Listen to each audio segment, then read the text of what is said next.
ओडिशा मु राजा और आपण मैंने देखुंत रॉयल फिट गाइड यही सुंदर सुंदर स्वास्थ्यकर वीडियो आपण मानी सब नहीं आसी आगू आनी ताले विलंब कहीं जल्दी जल्दी सब्सक्राइब कर दिंतु आम चैनल को आ वीडियो को शेष जाए देखूँ आप बुझीपारे और शिखिपारे। प्रोटीन सलाड रेसिपी बनैबा पूर्व मु कही रखुची कि यही रेसिपी बनैबा पूरा सहज और समय सापेक्ष और स्वास्थ्यकर जहाँकि आपण मानक फैट लॉस और मसल गेन में निश्चय हेल्प करिवो। चलंतु आरंभ करिबा। प्रथमे नजर पकईदवा यही रेसिपी बनैबा कौन कौन दरकार। प्रथमे आपन को दरकार 60 ग्राम गजामुग बुट और मटर, पियाज गोटे, गाजर और काकुड़ी गोटे गोटे, चीना बादाम 30 ग्राम आउ मु एठी कॉर्नफ्लेक्स यूज करछि जहाँकि 30 ग्राम।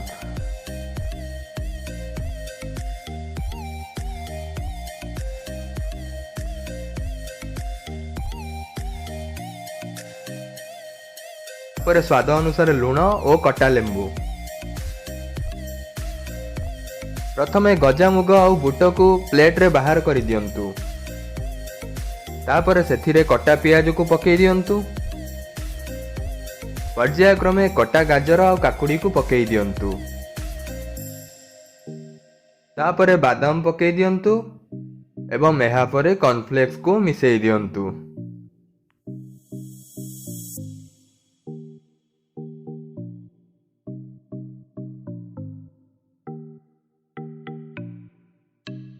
स्वाद अनुसार लुण पकई दियंतु। एहा परे कटा लेंबू को चिपुड़ी दियंतु। तापरे भल भावरे घांटी दियंतु, मिसाई दियंतु।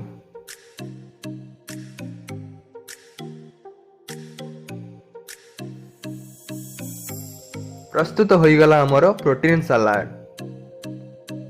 एथिरे मध्य आपण पनीर मिसाई पारिबे प्रोटीन परिमाण को बढ़ाइबा पई। देखिले सांग माने केते सहज और समय सापेक्ष। यह को आपण ब्रेकफास्ट स्नैक जते बेले भी खाई परिबे और यही स्वादर मजा नहीं पारिबे। वीडियो पसंद आस्तिले लाइक दे देबे और मोर काम पसंद आस्तुले सब्सक्राइब करियो को जमारू भूलिबेनी। जय हिंद, जय ओडिशा। Music start.